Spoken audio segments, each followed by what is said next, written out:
Hi, it's Scott, ROCKFILE, back with another podcast discussion this time. Let's talk about AI and the way I see it and what I do every day. This came up just a few minutes ago, and I was spurred to make this podcast. I got an email from YouTube saying it was going to start auto-dubbing my podcast or my videos on YouTube in other languages so they could spread my joy or whatever to a wider audience. Now, at first, I'm like, okay, that doesn't sound like a bad thing, but I don't use AI. I am a broadcast professional of 40 years. I use my voice as an expressive device to tell stories and talk about music and other things. And anyway, I don't write things with AI.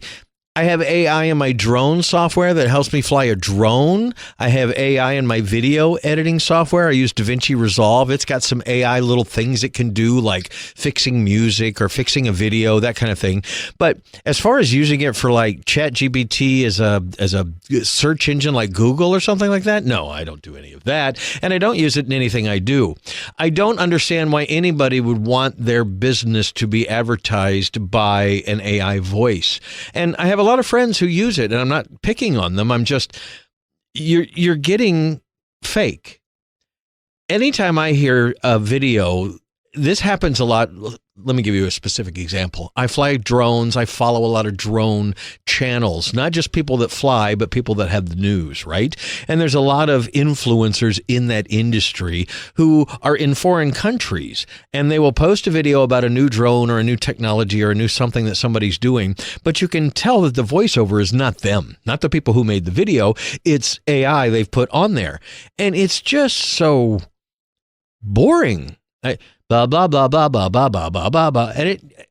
Now, I talk for a living, so I'm very much trained to hear the difference between AI and a human voice. It's obvious to me, but it's not to everybody. Same with AI music to a non-musician. Some people listen to an AI song and go, that's fine. Okay, but if I can tell it's fake, I'm taken out of the experience, whether that's special effects in a movie or voiceover on a commercial. And there's so many commercials like on YouTube now that have that AI voice. You know, you've heard it. It sounds like somebody famous, but it's not. And the inflection's just a little off, and the punctuation's just a little off. How they say certain words is a little off. And you realize this is not a real voiceover, but it sounds fine. Well, this is my wheelhouse. This is what I cut commercials for a living. I cut podcasts. I talk on the radio. We don't have any plans to put one of those AI disc jockeys. That's a technology. If you didn't know, if you live in a major market, you probably have one. But there are now AI disc jockeys, and it's a piece of software, this large language model that you put on a computer, and it runs in the control room, and it answers calls, and it talks to the audience, and it's fine. But they're pushing all this stuff down our throat. And I'm not one of these naysayers that's, it's Terminator 2 and the end of the world is coming. Maybe, eventually. But AI is not there yet. It's not even close. If I can easily tell audio, video, anything that's AI'd, it's still not even close. Like, it should be able to fool me. And yeah, if you're not paying attention or it's a low resolution video on TikTok or whatever, it is fooling people. Last week, Fox News, who I hate to talk about, ran a news story that was based on AI generated videos. Very racist AI generated videos that people were going to revolt against not getting their SNAP benefits. Now, when I was told about this story, because I had heard nothing about it, I did my usual research. I went to all the news sources that I know of, even some that I don't usually frequent. And nobody was talking about this except for one channel. Well, it turns out, as we found out, the videos were AI generated and none of it was real. And we have a news outlet, by the way, they're not a news outlet, but that's a whole nother podcast, reported this as, quote unquote, really happening. And I have friends who thought it was real. And I said, this sounds like a conspiracy theory because I've heard nothing like that. I have friends of all sizes, shapes, and colors around the world. And I think I would hear about something if everybody was going to revolt on Saturday. But I didn't. And it turns out those were AI-generated videos that fooled people, including people in the news, quote-unquote, news media. So we're getting to that point where we need an announcement. We need a label, right? If I were, and when I upload a video to YouTube, it asks me, does this have any, altered content? I always check no, because I've never had any, but now they're going to alter my content.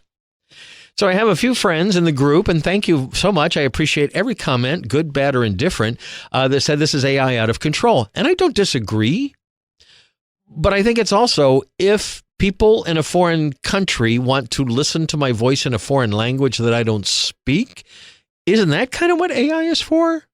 Like, I'm not selling anything. None of my channels are monetized. None of these videos are monetized. None of these podcasts are. I'm doing this because, well, I like talking and talking about the things I love. And here I am on the cusp of AI is encroaching upon what I do for a living, what I do professionally. Because the podcast is kind of a hobby. It's not really an extension of my radio career or anything. It's just something I started doing years ago, and it evolved into reviewing movies and interviewing rock stars. Well, that was kind of part of the job anyway. But doing a podcast, talking about topics, you have to be able to kind of create a story and be concise and get through it. And I follow a lot of people that I want to coach, but I don't get paid to do that, so I'm not going to. But sometimes it's hard to get through their speaking. I think I'm usually fairly concise without too many ums in there. Long story short, I've decided that I'm probably going to turn off that feature just because I don't want to support AI doing more than it needs to do. Again, going back to, I don't speak other languages. I know a tiny little bit of French and a tiny little bit of Japanese, but I can't speak either language. And I won't be doing any podcasts in those languages. Would it be fine if AI auto-dubbed the subtitles in that case? I mean, do people really need to hear a fake voice in their language to understand what I'm saying? Because what if the AI gets it wrong? What if it substitutes words and things, which will happen in an AI translation? I guarantee you. And I'm pretty particular about the words I choose and the words I use in my daily vernacular. See, even the nickel words, I'm careful with them, and I don't know how AI would translate those. So I'm probably going to turn that feature off, and I'm glad I can. But I don't think it's evidence of AI running amok. Yes, I think they're trying to insert AI into everything. I'm not going to buy a computer that's AI enhanced. I'm not going to buy a phone that's matter of fact, I have Apple Intelligence turned off right now because I just don't think it's at the level that I need it, the level that I need to use it. Again, AI, if you want to make funny videos and you label them as such, I think that's fine. But couldn't you do the same thing with animation or a camera and a real people and that kind of stuff? I mean, I don't know, sitting around creating something with AI and telling it what to do when you could get out a paintbrush and paint the picture yourself, Anyway, if people want to play around with AI, if people want to use AI for things, great. But when we're starting to use it for news, for facts, or to simulate humans, well, it's just not there yet. I would be very much interested in knowing your thoughts. A couple people that commented on this, I know theirs. And to a certain extent, they are right. It is a descent into monotone, monolithic, everything being the same, cookie cutter. I try not to be that. I don't want my radio stations to be that. I don't want my podcast to be that. This is me off the cuff talking. We are 8 minutes and 29 seconds into a podcast. I haven't done any editing. I am just talking while it is recording. And I'll put music on it when it's done. You don't hear any edits in my stuff for a reason, because this is live performance. And what I do on the radio is live performance. And AI will never be able to do that. We'll never be able to switch on the cuff and come up with something that I would come up with. It'll come up with its own thing based on whatever you fed it. But anyway, long story short, this was prompted because YouTube wants to auto-dub my videos into other languages that I can't speak, languages that may broaden my podcast reach. Well, I don't think that's a bad use of the technology, really. I'm not going to hire somebody who speaks Swedish to do my podcast in Swedish because I have a big audience there. Most people, I think, come to English in the free world for certain things. I don't know that I need to be in Swahili in some small country. Are they going to listen to my podcast review of an Akira Kurosawa film? I don't know. Anyway, it's a discussion that continues because we're certainly not at the point that we need to make decisions about these things. But they're trying to shove AI into everything, and you don't have to let it. I still feel what I do every day is handcrafted work. handcrafted words, speech, talking, entertainment, I hope. So what are your thoughts about the use of AI? Do you use it for anything? I have a lot of friends who make pictures of their animals and things like that, pictures of themselves doing things they would never be ever able to do. Is that a fine use of I guess? I mean, I like to create things with my hands. I mean, these podcasts, websites, graphics, I don't use AI to create any of that stuff. When I have tried AI a little bit to create, I think I tried to create a logo and I was trying to tell it what to do, and it just created a mess.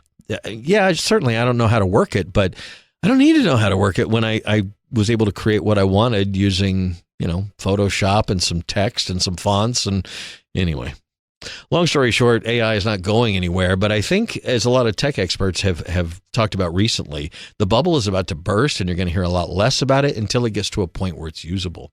There's been this big push, as there is with all technology in the beginning, to just push it into everything. It happens every time we get new technology. But at some point, that bubble bursts, and then there's a massive drop in the adoption of it.